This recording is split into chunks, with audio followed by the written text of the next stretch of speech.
Hola a todos, soy John Martorell y vengo a presentar mi práctica de programación que he realizado junto con mi compañero Joan Mesquida.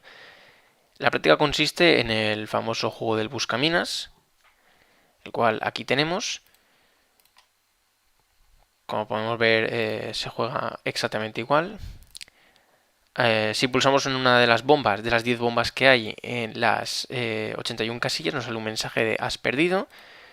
Además también tenemos un menú de opciones, el cual nos permite abrir una partida, guardarla, reiniciar un tablero, como veis, o salir del programa. Entonces vamos a probar cada una de estas opciones. Por ejemplo, abriendo esta partida. Como veis, si desbloqueamos todas las casillas sin pulsar ninguna de las bombas, nos sale un mensaje de victoria, cual nos dice que hemos ganado. Y además podemos guardar dicha partida dándole un nombre.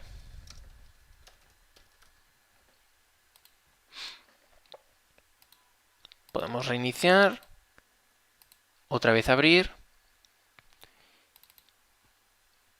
y podremos comprobar que efectivamente se ha guardado correctamente. Bueno, ahora pasamos a comentar el código de dicho programa. Empezaremos con la clase casilla.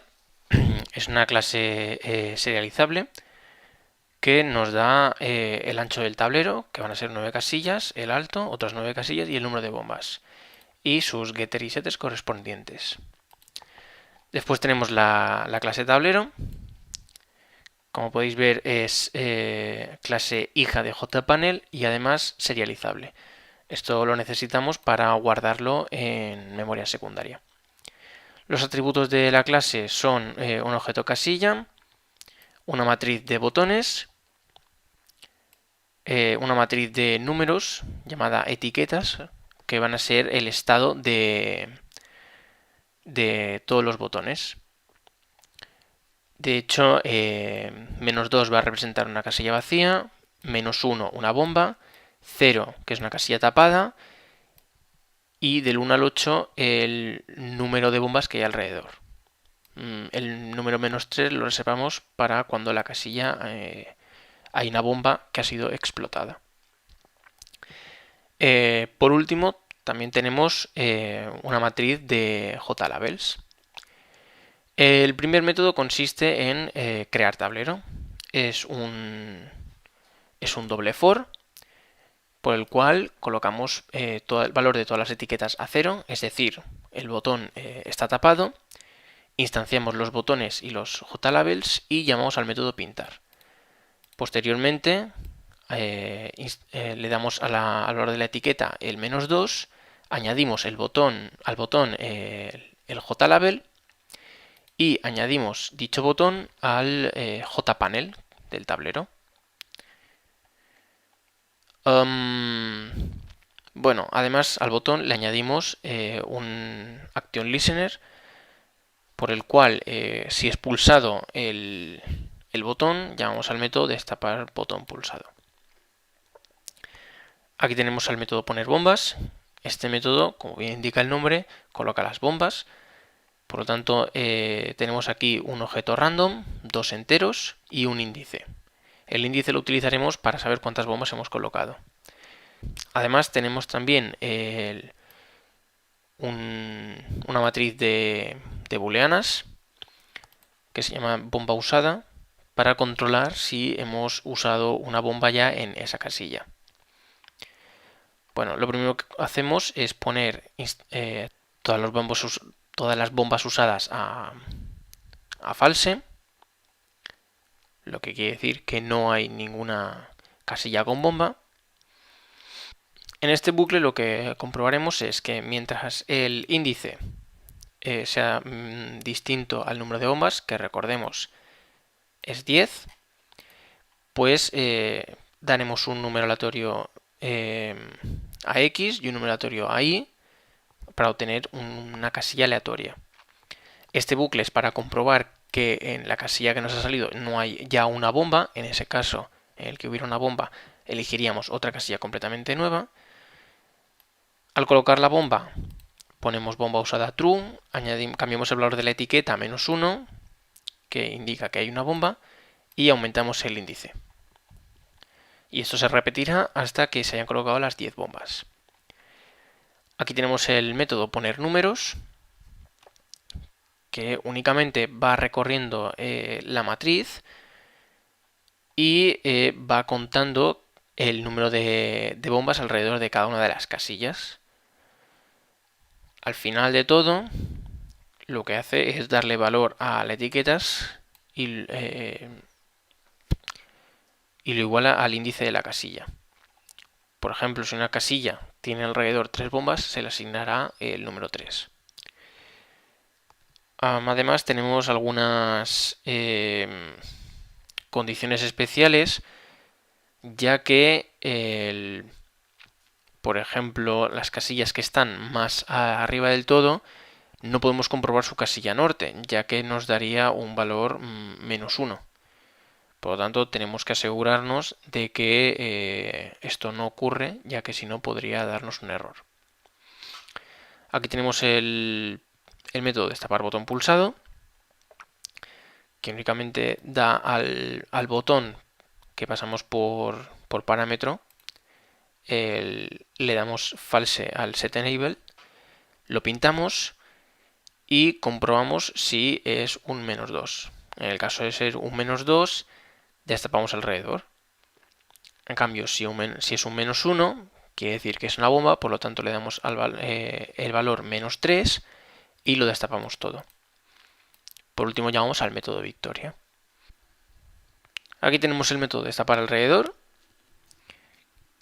que se encargará de comprobar casilla por casilla si hay una casilla con 0 bombas alrededor. En el caso de que sea cierto, el método lo que va haciendo es destapándolas, y cuando se encuentra una casilla que sí tiene alguna bomba alrededor, únicamente la destapa, pero se detiene. De esta manera conseguimos que se destapen todas las casillas que están con 0 bombas. Aquí tenemos el método destapar todo, que únicamente es un doble bucle que recorre toda la matriz y básicamente destapa los botones. Llama al método pintar y nos genera un JOptionPaint con el mensaje de has perdido. Aquí tenemos el método pintar, que según el valor de la etiqueta, en caso de que sea -3, -2 o hasta el 8, mete la imagen correspondiente al JLabel. Por ejemplo, en el caso del -3 nos añadiría la imagen explosión.png, o en el caso de que sea un 1 nos añadirá la imagen 1.png. Aquí tenemos el método victoria, inicializamos un contador de victoria a 0 y recorremos cada una de las matrices. Si el botón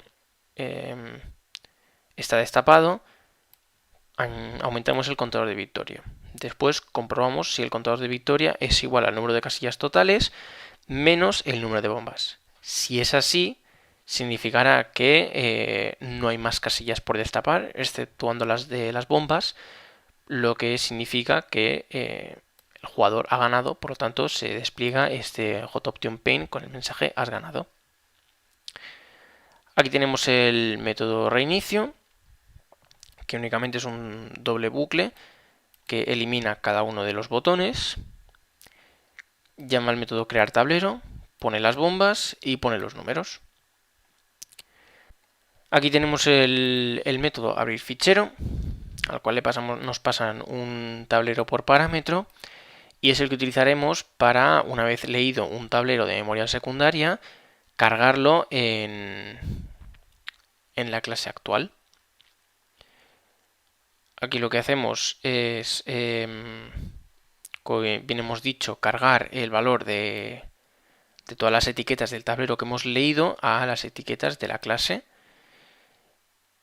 Y por último vamos pintando.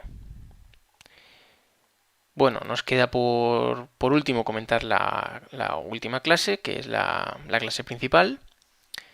Esta clase principal es hija de JFrame y tiene los atributos privados tablero, menú bar, menú y por último los JMenu item, abrir, guardar, reiniciar y salir. El constructor, tenemos aquí el super que llama al constructor de la clase padre, JFrame, y le pasamos por parámetro el título del JFrame, en este caso Buscaminas, práctica final, programación 1920. Aquí añadimos las características del JFrame, como puede ser el tamaño.